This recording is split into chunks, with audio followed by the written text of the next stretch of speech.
Welcome, everyone, to tonight's Ward 1 community meeting. My name is Bernie Schultz, the Ward 1 counselor. It's Monday, March 13th, 2023. And tonight we have City Solicitor Vinnie Pusatari with us, as well as the manager of the IT department for the City of Fitchburg, Trevor Bonilla. Hello. And we're going to let Trevor start us off tonight. Oh, okay. Well, hello. I think I know most people, but I'm IT director. I'm the IT director, Trevor Bonilla. I don't know where to look here because we're kind of laid out weird, but just a quick background. We've been an IT department for the city. We've built the department back in the mid-2000s.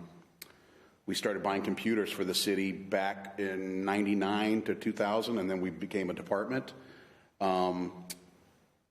I think our goals overall are to support the city departments with technology, help them make good fiscal decisions with their purchases, to house all the data and the infrastructure that's needed for the departments, and to replace equipment as needed. Keep us safe. Yeah, well, right, that's right. We've in the last couple of years, we've definitely turned into more of a security department to protect the city's infrastructure from malware or phishing attempts, which we all see a lot of those now these days. So, that's really our job.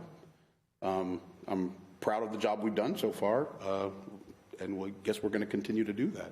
So,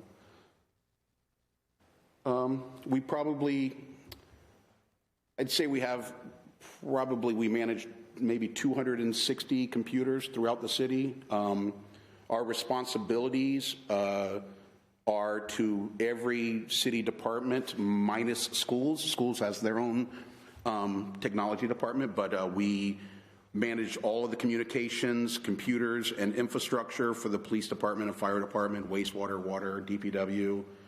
Less so the legal department. We just have more of a light support role for the legal department because he has his own office. We have probably 35 to 40 servers now that we maintain for the city. Most of those are virtual servers. We'll spin up a virtual server on a hosted box in each location to do our domain control or any of their specialty database stuff. We manage the Munis financial database as well. What else? We manage the communication with the police cruisers. We manage all the cellular connections throughout the city, all the tablets, all the notebook computers, all the VPN connections for remote work during COVID. All the fiber. Yeah, all the fiber infrastructure for the city is our responsibility. So really, we support every department minus schools, which we just, play a support role in the sense that if they have questions or problems with connection to the financial database, we help with that stuff. But I think that is the gist of it. We have 6 firewalls, 6 different fiber links to different locations around the city. Then the rest of them are VPN connections. So 6 of our buildings have underground fiber or aerial fiber, so they're directly connected to other buildings. And I think that's it.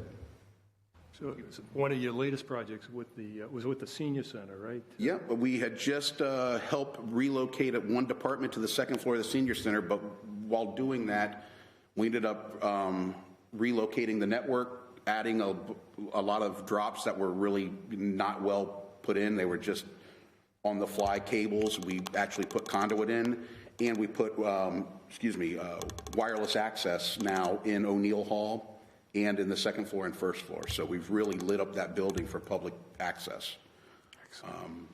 And projects that we're currently working on right now, the relocation of the library to 166 Boulder Drive. That took up a large part of my day today. The rebuilding of the Emergency Operations Center at the fire department is on our radar.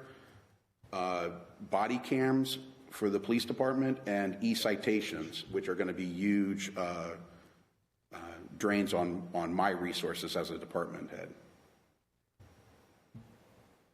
I think Trevor's being modest. I know that he's a lot of times a primary contact person for public records and doing the dive for collecting. And then we began trying to in a constant effort to try to revamp that process, trying to figure out the way to make it most efficient. Yeah, I work a lot with the city solicitor on Trevor's that involved type of, in negotiating licensing agreements for the city of Fitchburg versus Comcast and versus Verizon, and ever reducing and diminishing return on that, unfortunately, because everyone's cutting the cable. But money that FATV needs to run. Trevor's the liaison between FATV and the city of Fitchburg regarding the management of those funds and the appropriation of those funds. Yep. Because Fiber rebuild, actually build out for locations where there was no broadband. That was a big project over the course of the last decade that I actually worked on. That was kind of outside of my IT role. It's just that I had the ability and the knowledge to negotiate with the Comcast and the Verizons of the world. So Airport Road and some of the little end of Main Street. Yeah, this little, all of Main Street. Main Street had no broadband just 5 years ago.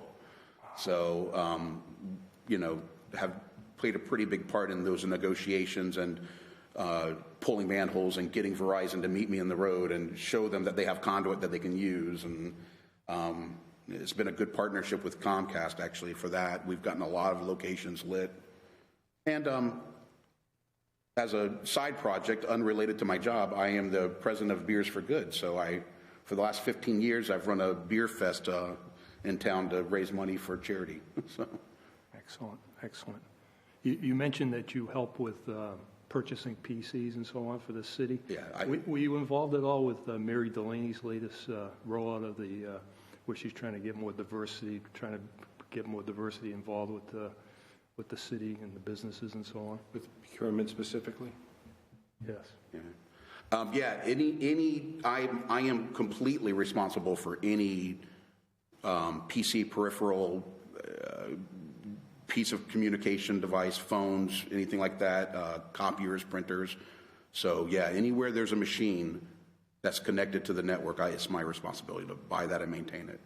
Well, my departments. Sounds like you got a lot on your plate, Charlie. It's typically, yeah. It's seem busy. I see busy days. Today was a busy day, actually, because of the snow tomorrow. Any questions from the audience? Trevor, you all set? Yeah, of course, yeah. Jacqueline? Yes, I have questions about two different expenditures I saw in your budget. The first one was $1,800 for IT clothing. Okay. Negotiated benefits through the FAMAS union. There are clothing allowance for people who put their clothing at risk. My guys climb under desks, move dirty pieces of equipment. You got to remember, we also support the water and wastewater departments where we're climbing under old infrastructure, the dispatch machines. So yeah, they receive a reimbursement for clothing that has been ruined throughout the year. And it's far less than most negotiated union benefits. And then the other item was I saw IT auto repair $1,000, and I was surprised you even have a vehicle. I'd like to know what type of vehicle you have, what is it used for? You'll be proud of this. I bought a used Ford Transit Connect from a dealership up in Winchendon, I believe, or somewhere, New Hampshire. About 4 years ago, I saved over the course of 4 or 5 years encumbered funds to buy this vehicle. It's a 2014 used van. I found it with 35,000 miles. And that is to house all our equipment because we do have to go on a daily basis to different departments all over the city. But I think you would appreciate that it was a very economical vehicle, and I bought it used, and I'm maintaining it on $1,000 a year. So, yeah, I'm actually it was a good purchase. We needed it. So our ladders are in there, our equipment's in there. When we're moving servers or cabinets, now we have a little box truck that's we can lock. Yep. So, yeah, we do. We have a small Transit Connect. I believe it's a 2016. Any other questions? Lisa? I just had a question. You had mentioned about getting the cameras for the police and the egress. When is that looking to be rolled out? The body cams will be implemented throughout the rest of this fiscal year, and I believe we will be using them starting around July, late summer this year, this calendar year. Is that going to be the whole police force having those? Absolutely, yeah. Okay. Each police officer will have and you could ask directly more details from the police department, but each officer will be responsible, will have their own camera. That's good. That's good. Yeah. All right. And the did you say the E-citation, yeah. Yeah. Yeah, e-citations. So right now, our police department is still pulling out a little booklet like you would have saw on TV, and they have like carbon copy paper, so they write the ticket and they tear off a piece and make you sign it. They are actively working at going into an e-citation where there'll be something on the computer, and then it'll just print out the ticket, and the data will instantly be available for the police department, as opposed to like having to copy it off a pad. And is that the same fiscal, same time? That is happening now, yeah. That is also a current project. Check my mailbox. Yeah, well, hopefully you don't have a ticket in there. IT did not give it to you if it is there. Yeah. Thank you. Of course. Trevor, what's the timeline for, we're eventually going to get rid of the parking meters in this, and we're going to go to electronic version of where we'll have units where we can actually... So last year, through the Community Development Department, we installed all of the license plate reading cameras in the parking garages and on the parking supervisor's car.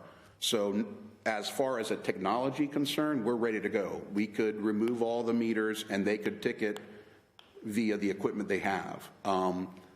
I'm not sure what the timeline is on actually replacing the meters with this system, but it is up and running currently. Okay. So it could happen anytime. Yeah, I would imagine so. That's out of my domain. That might be a question for Liz Murphy I would next think so, month. yeah. When we Yeah, have- or Ann Cervantes, because the parking is under her domain. But I do believe the cameras are up and running. There's been a couple of hiccups with the infrastructure tracking it as the vehicle goes down the road. Yeah. There's a bit of a delay on that camera reading those plates, but overall, I believe it's up and running fine. So. Yeah. I don't think the citizens of Fitchboro missed the meters. The parking. Right. Oh, yeah, I don't think so. But. So this may not be on your wheelhouse, but so you were talking about you doing the fiber optics and everything like that. So if we're trying to build up Main Street, is that going to help that, or is there more work needs to be done to be able to substantiate some businesses in Main Street and the theater district and everything?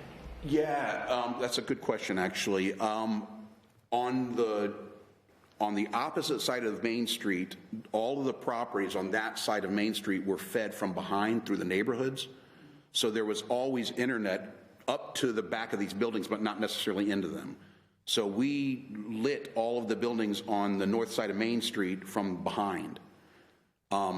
This side, the south side of Main Street, is an island between Main Street, which has old infrastructure, and then the railroad tracks or the river, which you can't easily cross railroad tracks under or over. It's just they have this power over municipalities, which maybe you can talk about. But no, it's Surface Transportation Board. yeah, it was very difficult to bring the broadband into this side of Main Street. So Boulder Drive has been dark since I started here, all the way down to the Montori's gas station and oil, and then the Mart station, and then Erdman Way further down. That had always been dark until maybe 4 years ago. There are one or two locations that we are still fighting for, but I'd say we're at 98%, and it's a huge, huge benefit. I remember Montori when we finally got Verizon Engineering in there, and they said, we'll have high-speed internet in this building in a week. I thought he was going to like break down. He had been fighting for so long to get internet in that building, and it's just, you know, an asserted effort to stay on top of these guys to keep building. You know, we've partnershiped with both Verizon and Conduit, and Comcast. When we're putting conduit in the road for ourselves, if there's construction, we will put conduit in for the city and for those companies to just help them find a path to these buildings. It's only beneficial to everybody. Oh, it's beneficial to business downtown. It's a huge, huge selling point. So, I remember when Trevor was working on that, the industrial drive was also going to get lit up. yeah. And those people were going to Starbucks to upload files or download files. And this was engineering groups were going because Yeah. the files were so big. So it was big. It was. Yeah, it's been a lot. I mean, all of Airport Road, just 5 or 6 years ago, one of our big industrial areas, Yes. completely dark, all dial-up. So We've come a long way, baby. we've come a long way in the last decade, for sure. So, Any other questions for Trevor before we turn it over to City Solicitor Pusatari? I may think of some more questions, but if they come to me, if I could just read back. Oh, yeah, you circle can go and back. ask. Sure, why not? thank you. Well, I'm going to introduce myself. My name's Attorney Vincent Pusateri. I've been a lawyer in the city of Fitchburg since 1997, and I've been the city solicitor for, I think I'm working on my 8th year at this point.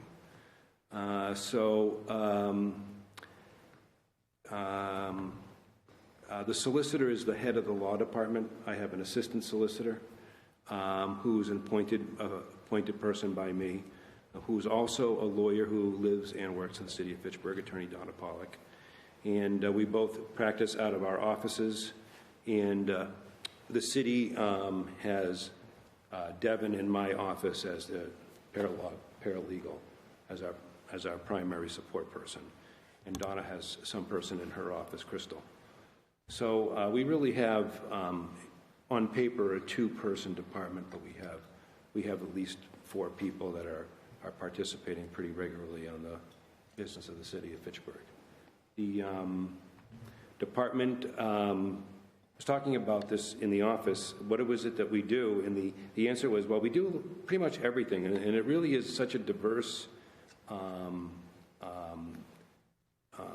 opportunity to practice law because I get such a wide variety of different things I get to look at. Obviously, we have everything from the anti-aid amendment, which was something I never heard of before until I had this job, which is how cities and towns can go about supporting either local businesses or other business entities, to First Amendment issues, to purchasing and procurement issues, to union contracting issues, labor issues. It just is such a broad variety of areas. And in the city of Fitchburg, we have an airport, so that gives us, or allowed me, a great opportunity to have some exposure into the FAA world, trying to figure out what is a grant assurance and do we really have to follow them, and what exactly are their limits, and those types of things. The solicitor has both statutory and codified obligations. So certain obligations come up which we don't typically think of, but I have to sign all of the contracts for the city that they're legal as to their form. So I can't necessarily read or evaluate a contract to determine, is this a good deal for the city? I try to sometimes. I try to provide some critical thinking from my limited perspective, but typically I'm evaluating the contract saying, is this doing what we intended to do? And if something goes wrong, will I be able to enforce it? And that's quite a bit of the regular reoccurring function of the city solicitor's job. By code, I'm to attend the city council meeting, so I sit over here oftentimes saying absolutely nothing for night in, night end, and the reason why I'm there is because the code tells me I have to be there. So that's my job, and that's why I'm there. I do get, every once in a while, on the odd occasion, a question from counselors or from the council chair, and I'm happy to try to resolve those off the top of my head. Sometimes I'll need some more time to do some additional research, because again, it's such a broad breadth of different things that we do. So I work with each one of the departments. We look at our systems, we try to update and make them as efficient as possible. I know that procurement was one of the earlier ones that we had worked on. Changing language in the code, changing form agreements, trying to make sure that, when we do successful bid and we can just get the contracting and paper it up quickly.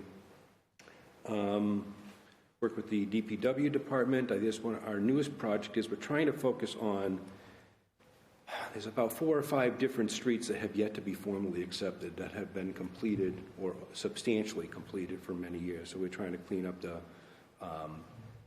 backlog on streets. And we work with the police department, and we work with obviously the mayor's office is a big deal, and the planning department. The solicitor's job's primary function is to assist in doing code enforcement. So the building department and the Board of Health quite regularly will give us some work to do. And is that water over here? I believe it Yes, is. that is water. I brought it in. You want to take over while you're gone? Yep. Thank you, sir. You're welcome. Oh, I got one, thanks.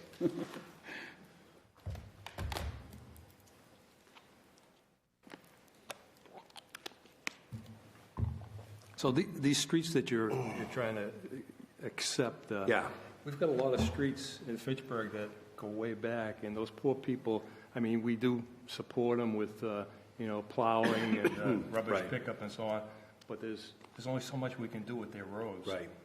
Is there any way that those people can petition the city to get their old road accepted? They really don't need to. We've got we actually, when you work in government, one of the things you learn is the institutional knowledge and practices, and knowledge of practices is so key to the individuals. And we lost Anna Farrow, one of was a key person for us, especially in whether it's street acceptance or whatever. So we've revamped actually an organizational document between all the different departments that have something to do in the street acceptance process. And we've got Ethier Street on that list right now. And I'm trying to move that thing along. I'm going to get that across the finish line. I think you've seen Ethier Street, Councilor, I want to say almost a year and a half ago or maybe more. It came in here, and there was issues with the abutters to the street were objecting to some of the quality of the infrastructure that the contractor did. I think there was sidewalks, trees, and if my memory serves me correctly, there was a catch basin that required not only physical work there, but they had to put together operations and maintenance programs. So that's on our radar. You're going to see that shortly. And then I'm just going to take the next street, and there's 4 or 5 of them we've identified that just need to be put through the process. Yeah, because once the contractor leaves, it's Unfinished job. unfinished, and there's things to be done, and Yeah. there's a liability for the city Yeah. as well. So this particular one, the contractor had a $25,000 bond posted, and he's been pretty cooperative because he's realizing now that, what we want to do is give you your money back. So that helps. It does help motivate them. Yeah. So we do oversee all the litigation. We have a lot of litigation. We are a liaison with our insurance company. So if we receive a claim or notice of intent or anything like that, what we will do is we'll file it in the office, and then we'll forward that to the insurance company and make sure the insurance company provides us with a claim number and handles the case. And in the event of actual litigation, that they assign a firm they would assign a firm to handle the case. And then we generally participate and oversee that litigation. And primarily it comes in the form of document production and producing witnesses and making sure that we have, clear testimony from city officials and that type of thing. So And that's primarily, I mean, it's kind of summing it up quickly, but that's a full day of various different things. I have pretty well access with department heads, so I'm trying to work primarily through department heads, so it's not uncommon to get a call from either Trevor or Mark Barbadoro, building commissioner, Liz Murphy. Anybody has an issue, at least to give us a call, and so we can screen it and provide general advice and counsel, or maybe some direction. And if they have a larger issue, we try to sit down and open up what we call a matter and keep track of it. And information requests, that's like you had said earlier Yeah. for me. We work closely together with that. Oh, yeah. And this seems to be a pretty regular reoccurring. More and more, right? Yeah. And Yeah. the city is obligated to retain all digital correspondence, emails, for a period of 7 years. We've have all of our emails back to when we spun up the Exchange server in 2006. So we have a lot of history that we have to archive and regurgitate, when requested. So as far as the emails themselves, that is the responsibility of the IT department. Somebody requests a set of emails from a certain period of time with some catchphrase or word that they're interested in. We pull all the emails from our archiver, put it into a legible data set, and then give it to the city clerk or the assessor, depending on the solicitor, depending on what it is what the request was.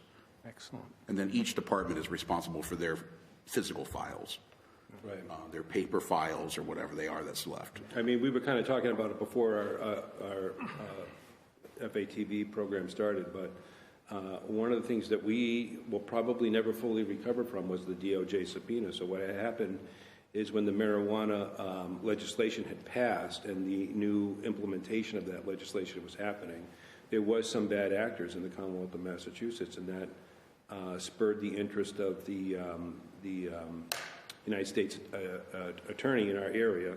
And what happened as a result of that, the FBI contacted a number of local cities and towns, and they said, we're looking for all your communications. And when we mean all your communications, we want all your communications. And I remember the list. I was so impressed with it, I began using it because it's such a complete list of any possible type of contact that you could possibly have. And we relied heavily on Trevor. I can't tell you. I think it was the Barracuda archiver, Yeah. and I learned so much about how to dig out that stuff and what to do when the search goes wrong, because we're getting multiplicity of things, and we want it to be as compliant, and we want it to make that delivery on time.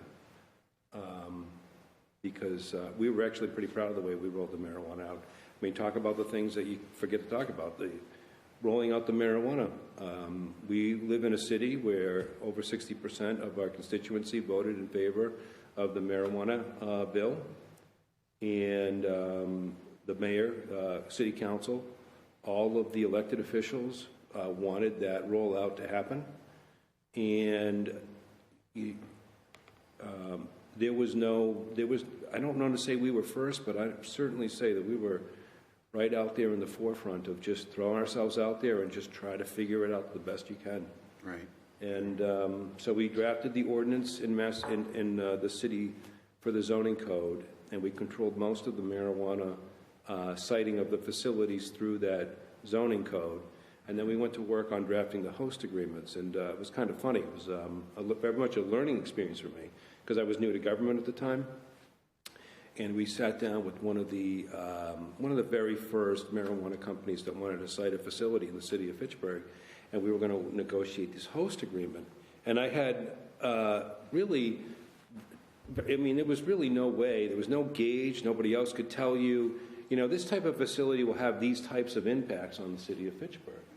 So we went into this negotiation, and I remember it was sitting across the table from this guy that probably was laughing at me, probably negotiated 100,000 more, millions of dollar contracts. In other states, though. In other states, he's done this, right? And I walked out of there thinking, wow, what a great deal I got for the city of Fitchburg. And it was some untold fortune, if you will, of money that we were going to get out of this host agreement. And then it was about maybe a year or so later when I realized that I really wasn't a great negotiator. It was, this is the power that government has. Government says, hey, if you want to come in and do work in the city, you got to sit down and you got to put this agreement together.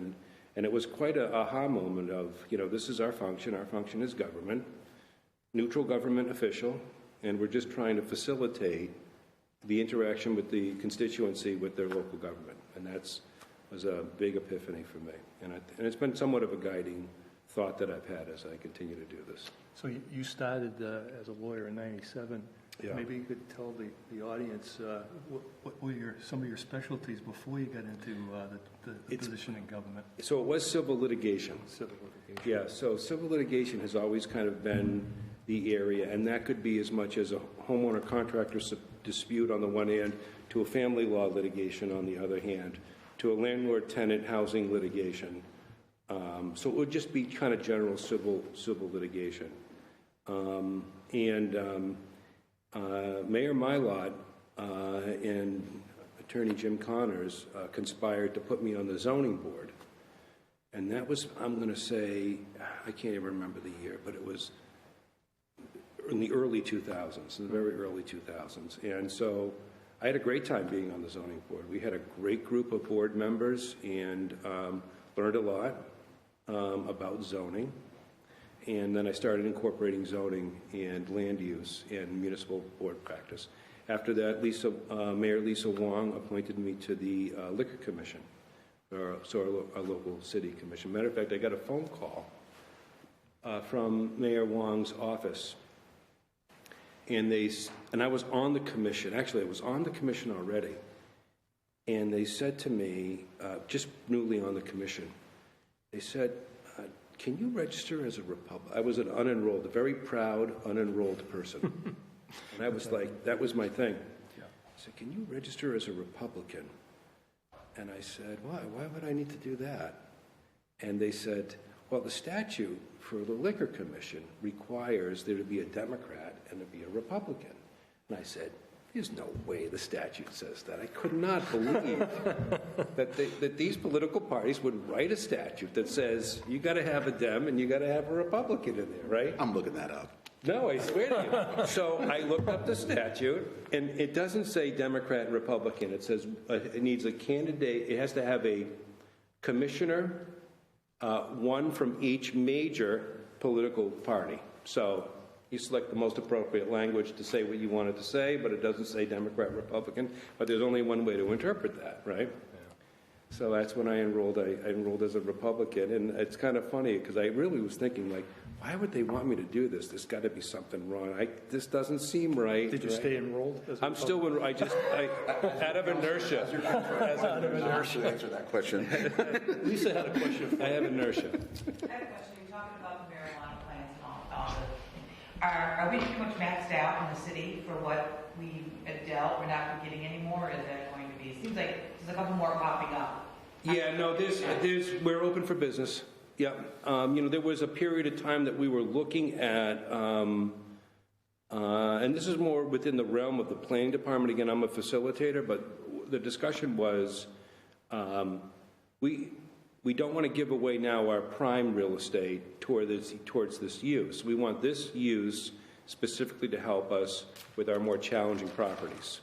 And, that conversation really came up when Amazon started looking at the Simon Saw building. So we kind of cooled the jets for a little bit at that juncture. But after we situated Amazon, we had got a couple of additional contacts, and it was just, back to business as usual. I know Mayor DiNatale was really focusing on cultivators, too, because not that retail is good because it pays us a tax. So we get 3% tax on that. But the cultivators are jobs. So, I've lost track of the number of employees. We used to try to keep a spreadsheet on, how many people are now working in that industry here in the city of Fitchburg. but I do know that you have many, many people employed at One Oak Hill. And that's an abandoned shoe factory that hasn't employed people, you know, for... It was a charter school. It was a charter school, It was a charter school for quite a while. Till they That's built when the Sizer size of moved over school. and built. And then we built the size of school? Yeah. Okay, yeah. So where's the revenue? When will we start seeing it, or have we, and then maybe I Oh, just... we've seen revenue, Lisa. We have seen, are we, is it in our budgets? Oh, yeah. Okay. Yeah. I just haven't, I don't think they had a line item for it, right? It was just, No, there's not a lot, I don't think, well, I don't know, I don't want to answer that question because I don't know the answer to that question. I do know that Calvin Brooks, our auditor, the landscape on all the marijuana money has constantly been changing ever since the statute came out. There's been a lot of getting text messages. I wonder if it's the mayor telling me to shut up. No, it's not. Okay, good.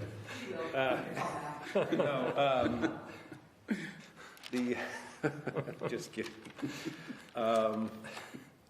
There's been a changing landscape on that. So this is I think we're on the second amendment, so the third rendition of this law, and they've been tightening and tightening the controls over what municipalities can charge marijuana companies.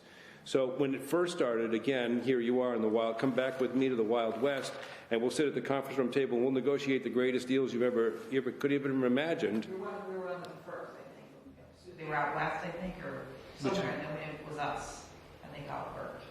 I may remember. The marijuana companies were coming in from Colorado, California. When I say west, I think it was the western part of the state. There was some they already had. It was like out in Springfield, and then we were like almost the second in the state.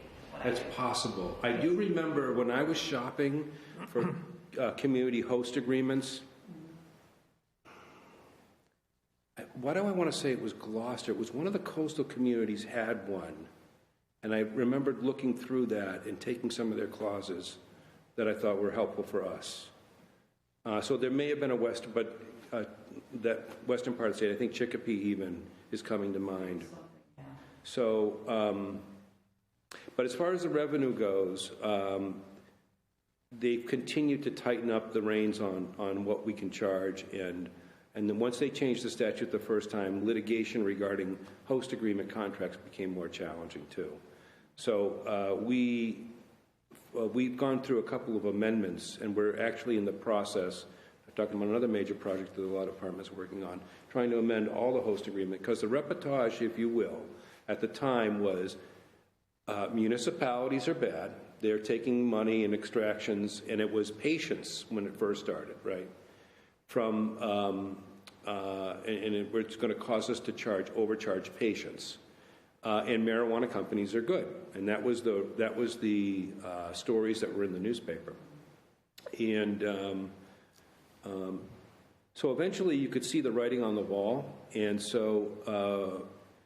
We spoke with the mayor about it, and his decision was, let's do this. Let's become more competitive so we can attract more businesses too, and also be well within compliance with the then amendment. So we renegotiated the contracts, and we brought cultivators down. They were up towards a 3% multiple, and now it would just be a 1.25% multiple. And that was sufficient to meet our impacts too, as from our perspective. And then retailers typically would see 3%, but we were at 2.75%. Other municipalities were doing the host agreement for the 3%, and then they would have all these other contracts, but weren't host agreements, so they considered it compliant with the statute. They would have a development fee, or they would have some other fees that, and so I think, had those folks probably not go overboard with it, then we probably wouldn't have had the third amendment to that statute. But that the third rendition, the second amendment to the statute, really says knock it off municipalities. It really says, you really have to explain what your impacts are. So one thing that municipalities are challenged to do is to track all those things. Record keeping is a new, an addition, yet another additional function to an overworked department to try to keep a timesheet. What did you work on today? Was it marijuana? And if so, which entity was it? And what did you do, and what was the corresponding amount of time that you did? So we tried that process for a little while, and it It just wasn't going to really work out. So we're on our new amendment now, our second amendment to the contract, which what it allow us to do is bring folks in without fees. However, it does allow us to charge if there's a significant impact. So if we have a large fire response, or if we have some major event, we're not going to sit around and look at each other and say, well, why don't we have a host fee on this? We can actually generate an invoice and to them, and by that contract and according to the statute, they need to pay for their impacts. So that's where we're at right now. Because Lunenburg is just approved, I thought they approved the one that was with Downey's Tavern, that's why Downey's Tavern went up for sale, he's retired. They would get after him to sell it, and that's why I heard one is going in, which is the Lunenburg-Pittsburgh line, basically. Okay. Is what I've been hearing for a while now. A retailer or a cultivator? I'm not sure. That would be retail, I would imagine. Would be retail. Because I don't think Lunenburg wants it in their town, but they want the money, so it's supposed to Pittsburgh. It's not supposed to. So the retailers are paying 3% in tax revenue, which is the most secure way of getting revenue. As a municipality, we can receive money through taxes, but it has to be implemented by a state statute that allows us to have a tax. So the marijuana statute is one of those statutes that allows us as a municipality to levy a tax on someone. You can be a fee, like this impact fee we were just talking about, but it has to be commensurate with the level of services that are being provided in order to qualify as a legal fee. It can be a fine, but it has to be relatively close to the type of violation of the conduct that you're trying to prevent from happening with the fine, or you can receive a gift. So people can make gifts, and people do make gifts to the city. People out there listening to the sound of my voice now, if you have anything you want to give to the city. But no, we receive gifts. Matter of fact, a lot of some of the school buildings, some of the parks are gifts, and they come with conditions used for a park or that type of thing. Vinny, maybe you could talk a little bit about what came up last October, where we got the Cannabis Control Commission coming up with some new positions, the what do they call it, delivery courier and the delivery operator, and which is more revenue for the city because those deliveries are going to be taxed at 3%. Yeah. So and we did. So what happened was, as again, it's been unfolding, and we're trying to stay current with it. When the CCC, the Cannabis Control Commission, identified that as a new license that they were going to issue, we, as it's kind of plugged into that community as we have been, received a couple of contacts, people who wanted to have that type of license. And City Council worked very quickly. They changed zoning, so we allowed to create an area where we could accommodate that type of use. And we currently have a gentleman who has been before the planning board, and they're working on trying to get situated right now. There's some security concerns, and we are so thankful. Part of what we've been able to do so quickly is working with Chief Martineau, who's been able to really provide us a level of confidence in the security concerns. I was just wondering, see how liquor businesses are, there's only so many you can get in the city. I didn't know if there was so many of those you could get. So we, as a city, have limited the retail establishments to 8.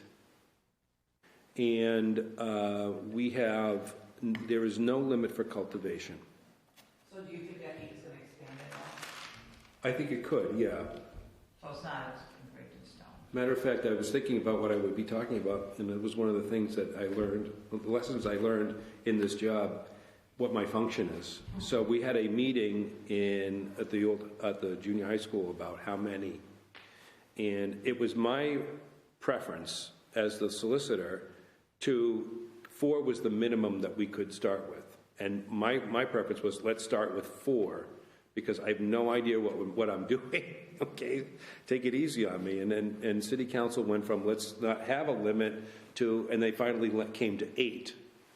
And I remember, I guess I was asked a question, and I made a remark to the newspaper reporter, and the mayor advised me the next day that that's not what my function is. My function is not policy making. My function is to kind of implement policy. So. Off a different track, if we're done with that, I have another question for you. Okay. So my husband and I run the Fitchburg Street Hockey League down in Coolidge Park. Oh, yeah. I've been doing that for I was a president 14 years ago, and he's taken it over since.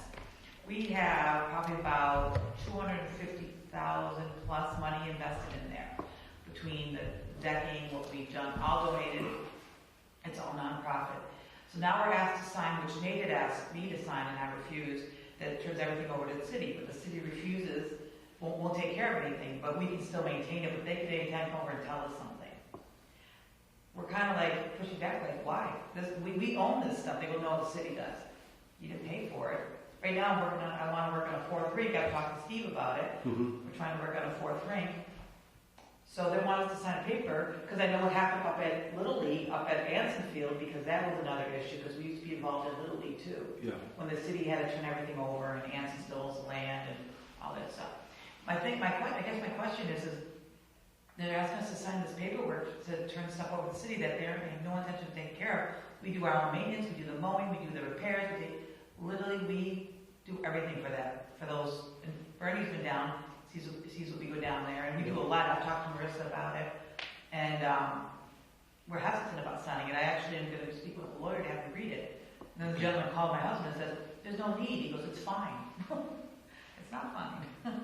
So Yeah. I don't know if you're aware of any of that. So I do know that we have a new person that's in charge of all the recreational facilities, and one of the omissions that we haven't had was some type of, document that arranged all the, the dynamic of the relationship between the youth facilities, the youth organizations that are using the facilities, and the city of Fitchburg. And so I actually reviewed that contract, so I know exactly what you're talking about. I don't think I thought of your unique situation where people are actually own a piece of the infrastructure, so I'd have to go back and look at it. Because somebody put up there, they signed it originally back, they originally paid, they signed a loan to build the blockhouse. And we have rebuilt the rinks. We're actually working on a fourth rink right now. We get, trying to get some money. Andy's helping us. Steve's going to help us talk to Marcus. We're trying to get a grant. But I can fundraise the money, and I've been doing that right along to be able to pay for all this. I mean, the decking alone costs us $100,000. Yeah. That's 3 rings. We built another one. We've rebuilt every rink so far. Everything we do, we go through the city. We're trying to put up lights. We're trying to get an electrician. We take a lot of pride in it. That you got 500 kids that bring a lot of money into the city many times throughout the year. 500 kids, 2 seasons a year. We charge the kids $70. We have adult teams down there. We keep the park clean. It's just that now that seems like it's a kick in the teeth. Like, you're doing a great job, but we were going to own it. And I'm like, I don't think so. Okay, it doesn't sound right to me because we've done so much with it. Okay. And I know Dean Tran several years ago, I went up against Dean Tran because he wanted us to pay to rent the space. I said, fine, then you do my garbage, you do my mowing, you do my repairs, then he shut up. Because I was trying to say is, you can do it, but I want something back in place of it because there is a lot involved in there. And when I tell you that it's all nonprofit, I look for donations everywhere. We have a lot of, businesses. And we have a lot of people that have businesses that help us. Do you guys do advertising and that kind of thing down there, or Yes. for local businesses? We do everything for nonprofit. We do everything. We have everything by the book. We have, our treasurer. We were what's it called? I can't think of we're nonprofit, but we get the forms that fill out the taxes and do all that. 501c3 forms. Right. Yeah. Yeah. So we're doing everything by the books. We're getting everything we're supposed to need. I'm just curious on that contract.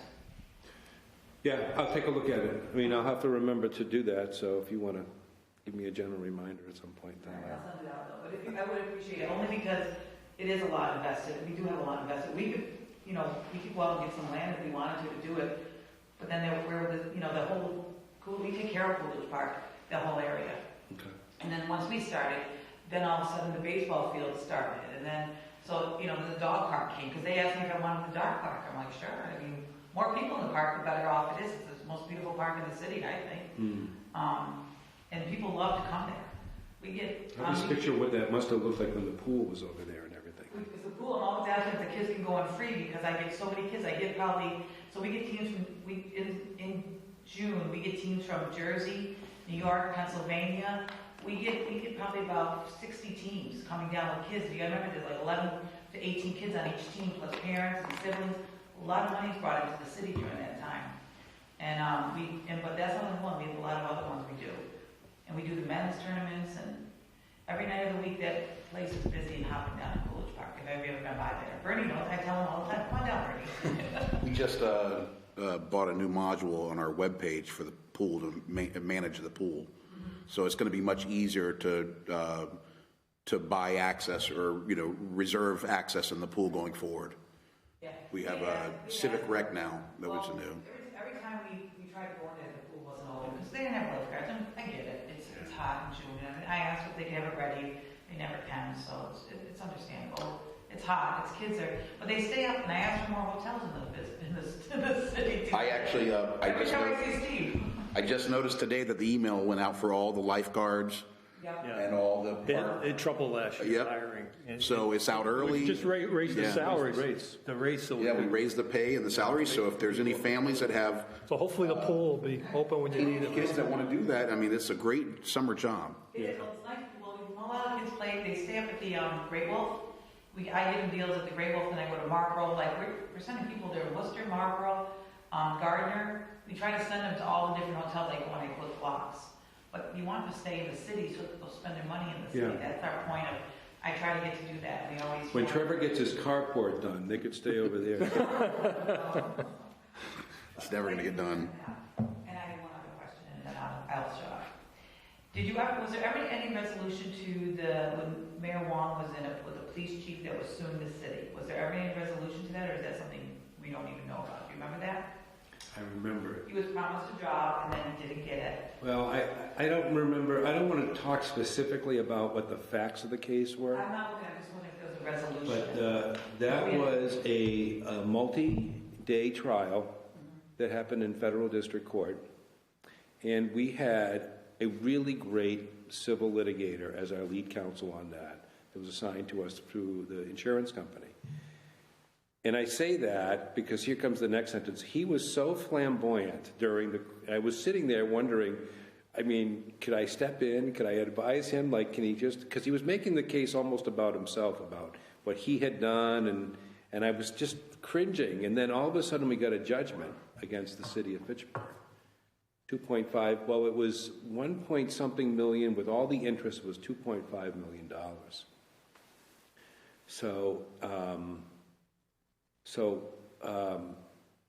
And it was funny because we were doing in the preparatory meetings, we were meeting with the mayor and explaining to him the likelihood of success on the case.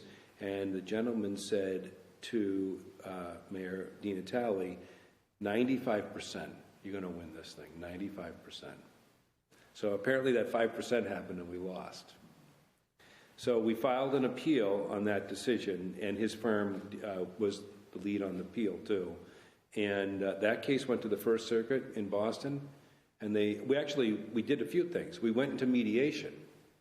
We went and saw retired Judge Wolf in federal district court out in Boston, and we tried to mediate this judgment. And we were willing to pay to resolve that at a discount, obviously. And that mediation broke down after a period of time, and then the case went on appeal. And the First Circuit overturned the jury decision 100%, and we wound up paying absolutely nothing. Because I don't think it was ever reported, I think. Oh, it was reported. I never saw it, that's why I'm asking. I never saw it. I was just It curious. was a roller coaster ride. Yeah. Last I heard that we were paying, that's why I was asking the question. But it was it was obviously completely an unfortunate situation for all parties that were involved in that, and we like to think that eventually, at the end of the day, that the correct result was reached. Yeah. For Fitchburg it was. For Pittsburgh, definitely, yeah. Thank you. All right. We don't have any other questions. I think it's time. Well, I can't Oh, we imagine have one more that- question. I One more know, I question. can't believe there's only one. I have a question, I guess it's pertaining to discrimination in the city. Councilor Schultz is aware of this because I complained about it before. So I go to a lot of city meetings, and some of them have been on the third floor of City Hall, like the Human Rights Commission meetings. And if I want to go to the bathroom is locked. And I'm told, you have to go all the way down to the first floor because the public cannot access the bathrooms on the second floor and the third floor, even though public meetings are held on the third floor.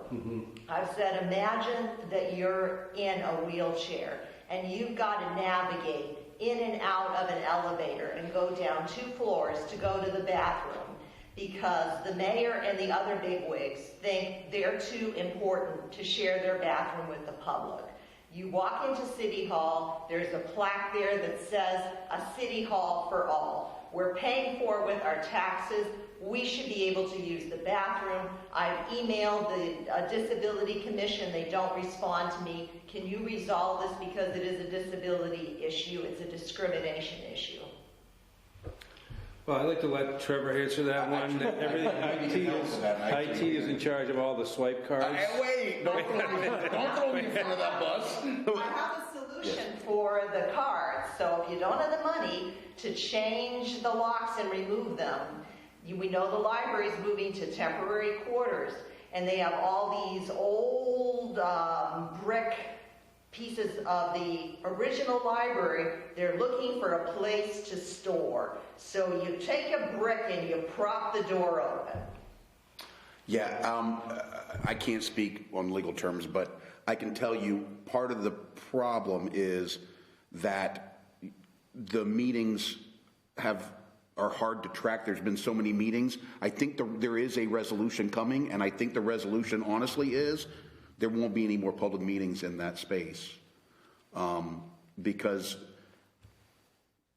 we have to set the doors to lock or unlock on a time, and those times change constantly, and we don't know how long a meeting is going to go. So it's very difficult to lock and unlock the government buildings. Why not just leave the bathrooms unlocked all the time? Well, it's also the other issue that he's talking about is when we're having a public meeting, the front door has to be open. So what's happening is at some point in time during the evening, that door is locking. So you could have a zoning board meeting going to the late hours and that front door is locked, and that's a problem.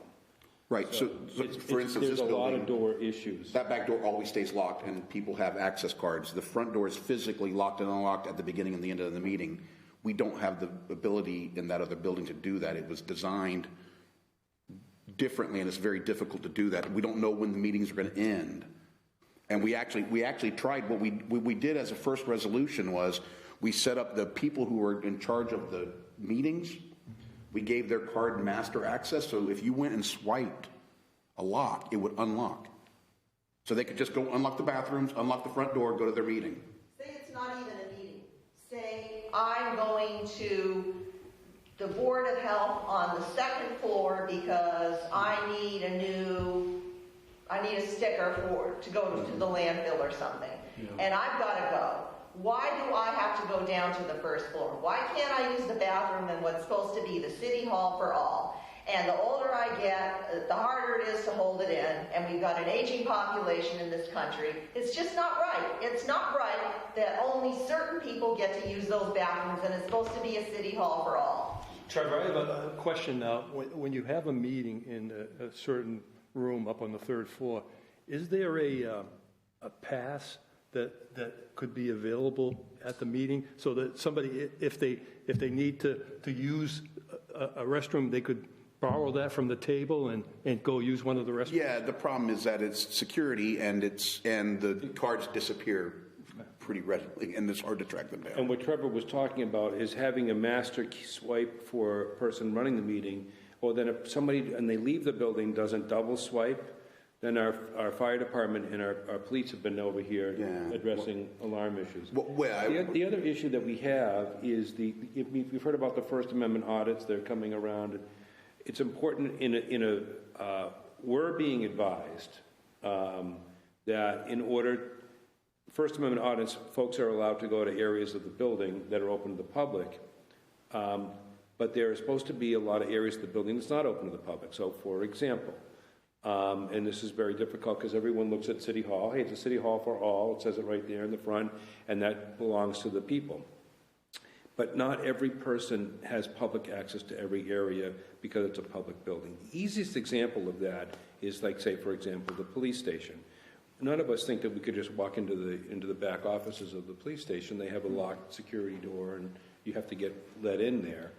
The same ideally is supposed to be, and I say the word ideally, supposed to be happening with our city hall. When folks walk into the city hall and they're requiring some services, the concept was to set up the services so that they are First Amendment appropriate spaces for people to be served, which is going to be the clerk's office on the left-hand side and the treasurer's office on the right-hand side.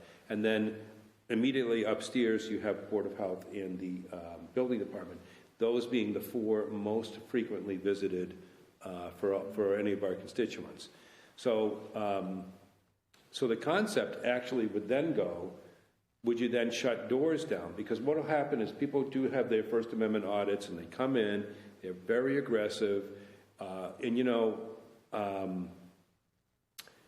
folks who are working for the city, especially in the clerical function, whether it's in the clerk's office, or in the building office, and the Board of Health office, and they are on the front lines of this issue. They come in, they yell and antagonize the people, they put the video on them right away, and part of the training that we're looking at is finding that person who really has the demeanor and the willingness to be filmed and then broadcasted on the internet, and having that person ideally be responding to the First Amendment audits. But having a clear delineated spaces of where public is invited to go and where public is not invited to go is an overriding concern for that issue. So it's not just why can't we use that? Why can't we use any bathroom we want to use?